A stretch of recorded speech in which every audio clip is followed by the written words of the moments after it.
in the southeast. You're about 60 miles from the Mediterranean. It's another very rugged territory and radical climate change here. This is the reason actually Spain can make wine in the first place is because of the elevation. If you look at where it is, if you've ever been in southern France, it's pretty warm in southern France in the summer.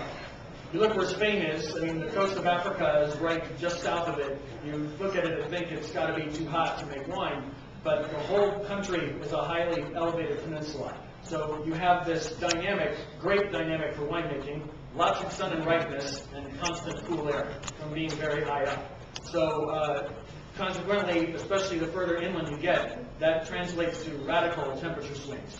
Here in the summer, we'll be 115 in the day and still get below 60 at night. So you can be standing out there with short sleeves on and the sun goes down and you have to put a jacket on because you will start freezing out here.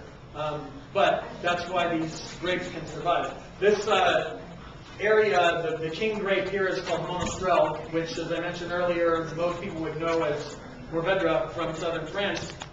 In fact, there are two ancient towns that are called other names now, but one called Houde and one called Mataro. And if you look around the world, how Monastrell is named, they usually named it either Mourvedre or Mataro in other places in the world. But this is where it's from.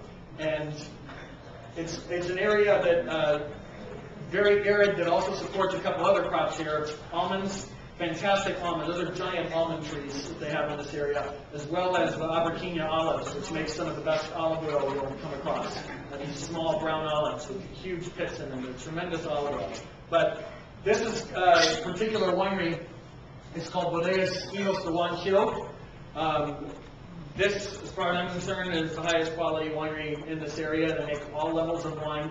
They make a funny entry-level wine called Rango Dango, which is good juice just without oak on it.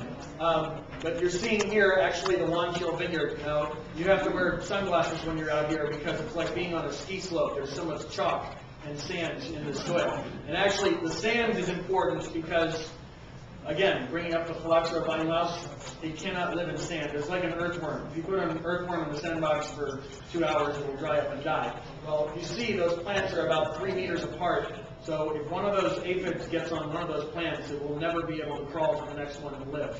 So what you have here is lots of old ungrafted vines. Those are actually 45-year-old vines that they're using to make this wine. 100% Monastrell. This one called Juan Gil. This one does get oak aged for about 12 months.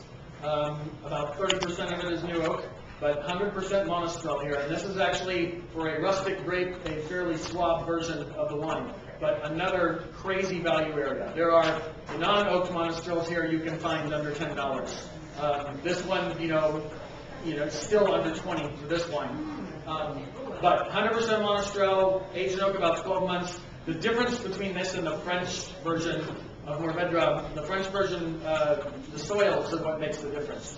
French version is much earthier, much more barnyard, goat manure type of wilderness that you see, which is okay as long as you have enough fruit. You find it in blends of Châteauneuf de Pate and Gigondas and in Bondol, where it's actually the earthiest. Here, because of the sandy soil, it's a lot fresher style. You have more pure blackberry, cassis, Provençal herb type characters with this particular wine.